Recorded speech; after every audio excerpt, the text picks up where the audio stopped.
Assalamualaikum warahmatullahi wabarakatuh.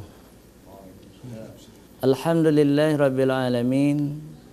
Wassalatu wassalamu ala asyrafil anbiya'i wal mursalin wa ala alihi wa sahbihi ajma'in.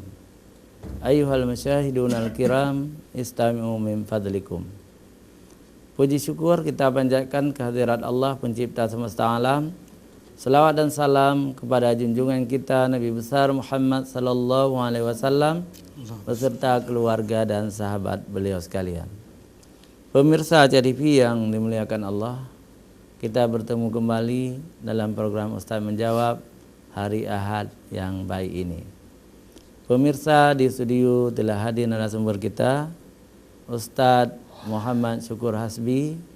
Beliau adalah mahasiswa Universitas Al-Mustafa Teheran, Iran, Republik Islam Iran. Alhamdulillah, kita bangga sekali dengan beliau. Hari ini beliau bersedia datang ke Aceh TV. Assalamualaikum Ustaz. Waalaikumsalam warahmatullahi wabarakatuh. Alhamdulillahirabbil alamin. Juga ada qari kita Abi Husaini. Assalamualaikum Abi. Waalaikumsalam. Juga ada narasumber kita yang satu ini sudah kita kenal semuanya, Ustaz Yusridal Yunus. Assalamualaikum Ustaz. Waalaikumsalam. Sehat-sehat ya? Alhamdulillah. Baik pemirsa Aceh TV yang dimuliakan Allah, kita beri kesempatan kepada Abi Husaini untuk membaca ayat-ayat suci Al-Quran. Silakan Abi. Assalamualaikum warahmatullahi wabarakatuh. Assalamualaikum.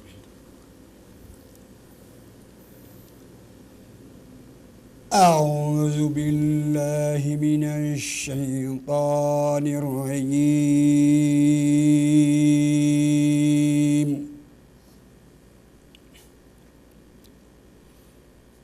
بسم الله الرحمن الرحيم.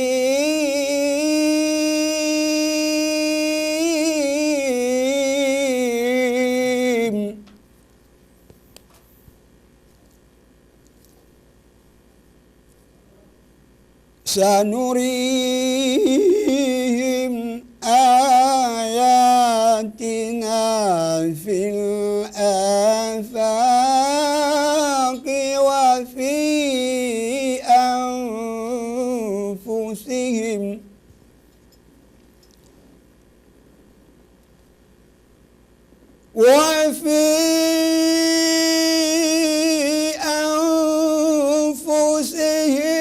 حتى يتبين لهم أنه الحق.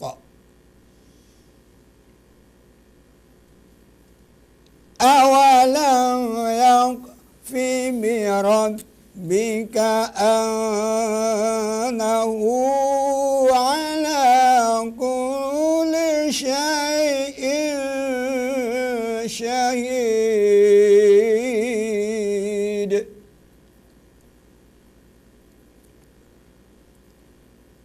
ألا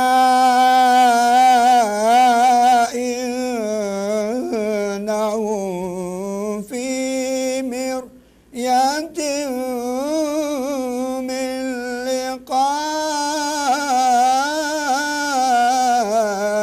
ربهم.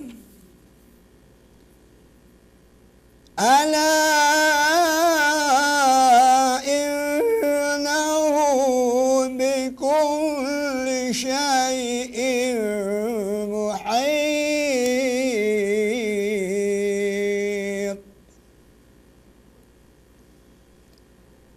ألا إنه في مرية من لقاء ربهم. ألا إنه بكل شيء محيط. صدق الله Sadaqallahul Azim. Assalamualaikum warahmatullahi wabarakatuh. Waalaikumsalam warahmatullahi wabarakatuh. Maha benar Allah atas segala firman-Nya. Abi baru saja membaca surat Fussilat ayat 53 dan 54. Artinya, kami akan memperlihatkan kepada mereka tanda-tanda kebesaran kami di segenap penjuru dan pada diri mereka sendiri, sehingga jelaslah bagi mereka bahwa Al-Quran itu adalah benar. Tidak cukupkah bagi kamu bahwa Tuhanmu menjadi saksi atas segala sesuatu? Ingatlah, sesungguhnya mereka dalam keraguan tentang pertemuan dengan Tuhan mereka. Ingatlah, sesungguhnya Dia Maha meliputi segala sesuatu. Pemirsa Aceh TV yang dimuliakan oleh Allah SWT, tema kita hari ini tentang perkembangan logika dan filsafat Islam. Ini akan dipaparkan oleh Ustaz Muhammad Syukur Hasbi. Silakan. A'udzubillahi minasyaitonirrajim. Bismillahirrahmanirrahim. Assalamualaikum warahmatullahi wabarakatuh. Alhamdulillahirabbil alamin. Wassalatu wassalamu ala nabiyyina Muhammadin wa ala alihi at-thayyibin at-tahirin wa ashabihil muntajabin. Pemirsa yang dirahmati Allah, pada kesempatan kali ini oleh Ustadz Amir mempersilahkan duduk bersama mendiskusikan tentang perkembangan pemikiran dalam Islam. Tentu untuk menjelaskan tentang pemikiran dalam Islam tidak cukup untuk pertemuan sekali, sejam dan beberapa hari. Perlu ribuan kitab, ribuan buku sudah dituliskan tentang pemikiran dalam Islam. Namun kalau kita merujuk kepada secara lebih teratur, itu bisa kita katakan bahwa berpikir itu tidak mesti harus Islam atau tidak Islam. Berpikir itu adalah sudah ada oleh manusia sejak manusia itu awal diciptakan. Iya. Jadi kalau dalam istilah logika bahwa disebutkan ta'rif al-insan huwa haywanun natiq. Manusia adalah hewan yang berpikir. Sebutan hewan mungkin karena sekarang kurang nggak ini dengar, tapi yang dimaksud oleh hewan ini adalah suatu substansi yang bergerak, tumbuh, berperasaan, yang berkehendak. Dan itu sama saja antara manusia dengan yang lain-lainnya. Cuman kelebihan satu-satunya manusia yang tidak dimiliki oleh makhluk lain adalah berpikir. Jadi sudah ada berpikir sejak manusia awal pertama ada. Berpikir dengan akal. Apa itu berpikir? Berpikir itu sebenarnya gerakan. Gerakan dari tahu kepada yang sesuatu yang belum kita ketahui sehingga menghasilkan ilmu. Jadi tapi harus ada yang dasar. Jadi kalau diistilahkan harakah minal ma'lum ilal majhul sehingga menghasilkan ilmu.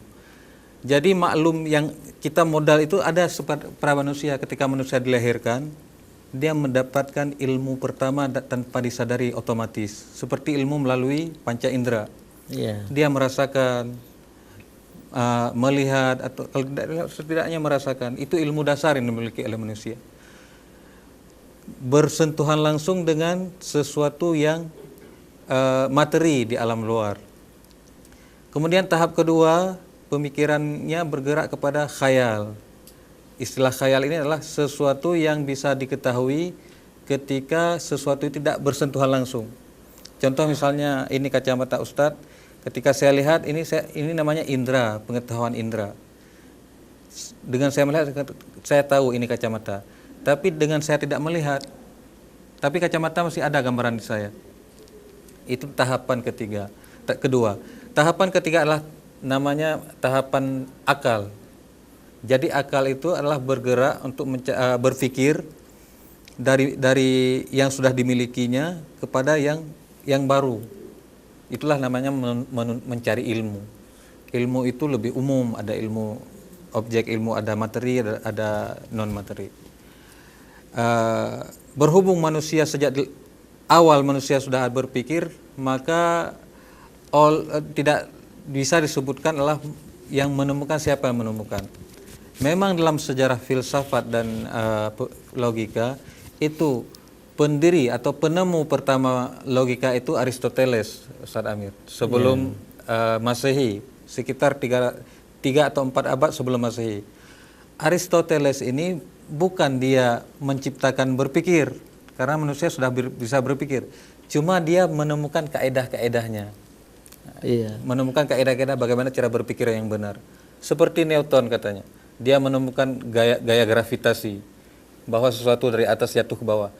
Apakah sebelum ada Newton sesuatu itu nggak jatuh ke bawah? Jatuh juga. Cuma dia menemukan kaedah-kaedahnya, rumus-rumusnya. Dari Aristoteles terus berkembang dalam dunia Islam.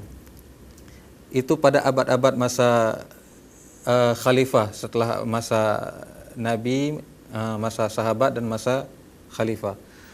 Dulu seseorang dikatakan alim, seseorang dikatakan ulama itu ketika dia mampu menghafal Al-Quran, mampu menghafal hadis. Jadi selain itu tidak dikatakan alim. Tapi dengan perkembangan pemikiran Yunani, karena masa-masa Mutawakkil, Mu'tasim, itu banyak kitab-kitab dari Yunani diterjemahkan, sehingga lahirlah masa-masa mempelajari kitab-kitab ini. Lahir banyak tokoh-tokoh Islam seperti Ibnu Rushd. Ibnu Rushd itu dikenal dengan hampir mempelajari semua apa-apa yang dari Yunani. Kemudian setelah Ibnu Rushd juga terkenal seperti Al-Farabi, Ibnu Sina, dan terakhir hari ini Al-Ghazali dan lain sebagainya. Mungkin akan kita bahas lebih detail nantinya. Yang menarik bahwa harus kita ketahui bahwa ilmu yang paling penting yang ingin dicapai manusia itu apa? Dalam filsafat, ini filsafat dulu sebenarnya, sekarang juga sebenarnya tidak ada beda jauh, hanya ada penafsiran beda antara filsafat di dunia Islam dan dunia Barat. Jadi kalau tujuan utama adalah kita mencapai Tuhan, bagaimana kita mengenal Tuhan. Seperti dalam Islam disebutkan awaluddin ma'rifatullah.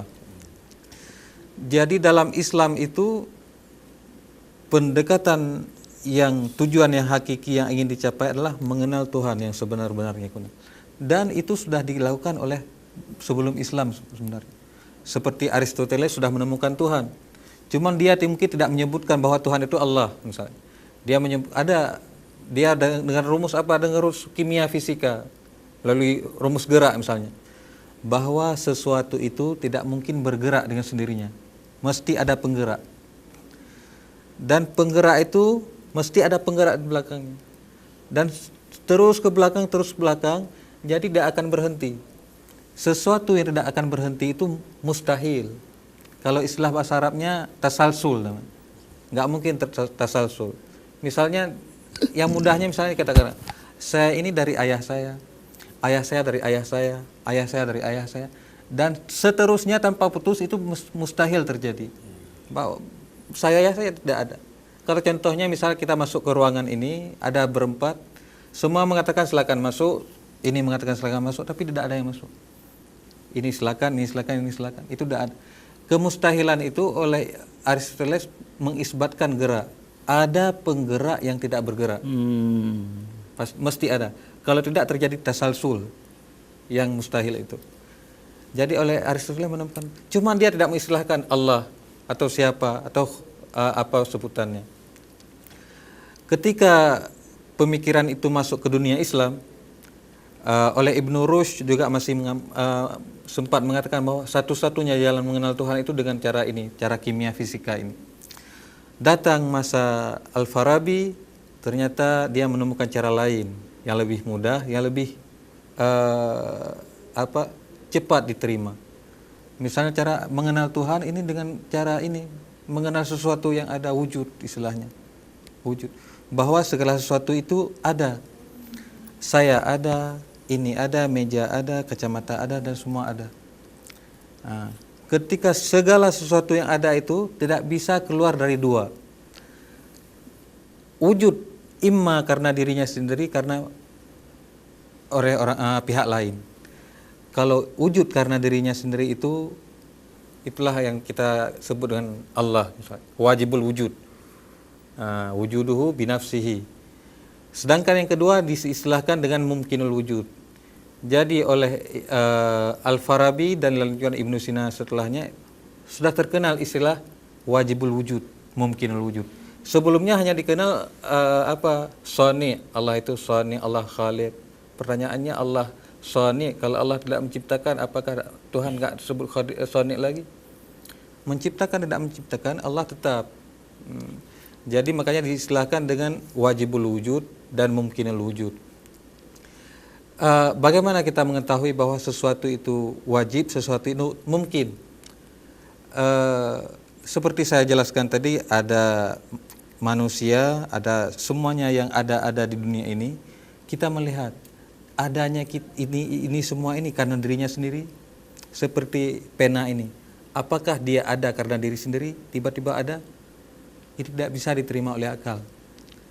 Jadi adanya pena ini pasti ada yang membuatnya. Kemudian pembuat itu dari mana adanya?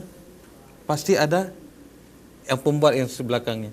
Dan terus ada pencipta-pencipta di belakangnya, dan harus berhenti. Kalau tidak berhenti terus berlanjut, justru mustahil adanya pulpen ini. Karena terjadinya tasalsul yang muhal itu tadi.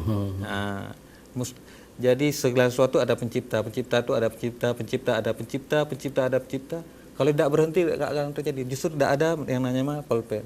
Jadi harus berhenti pada ini tasalsul. Baik Ustaz. Pemirsa TV sangat indah, sangat bagus, telah disajikan oleh narasumber kita. Jangan kemana-mana, kita kembali setelah jeda iklan berikut.